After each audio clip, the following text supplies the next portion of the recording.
पठान इस्माइल साहब, इमरान खान की 3 पेशियां इस हफ्ते में, कल भी वो पेश हो रहे हैं, उनकी कानूनी मुश्किलात बढ़ रही हैं और ये खदशात भी हैं कि उनको अरेस्ट किया जाएगा। अगर ऐसा हुआ तो क्या तहरीक इंसाफ उसके लिए तैयार है? क्योंकि आपकी second tier leadership Shah Mahmood, Asad Umar, वो जेलों में है, 30 दिन के लिए नजरबंद हो चुके हैं। तहरीक इंसाफ क्या सोच रही है इस वक्त? देखें, बात यह है कि नंबर 1 तो खान साहब को अरेस्ट करना आसान काम नहीं है। इस वक्त पूरा पाकिस्तान इमरान खान के पीछे खड़ा है और अगर उन्होंने इमरान खान को अरेस्ट करने की कोशिश की तो पूरा पाकिस्तान बाहर सड़कों पर होगा। हमारे फर्स्ट ईयर खान साहब, सेकंड ईयर असद उमर और शाह महमूद कुरैशी और दीगर हमारे दोस्त परवेज खटक और लोग मौजूद हैं।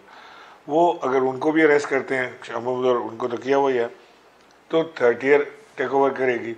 पार्टी तो चलेगी खान के विजन के मुताबिक। इमरान खान ने जो विजन दिया है, वो जेल भरो तहरीक हो, वो इलेक्शन की डेट लेने के लिए एहतजाजी सूरत हो, सारी चीज़ हो, वो चलेगा।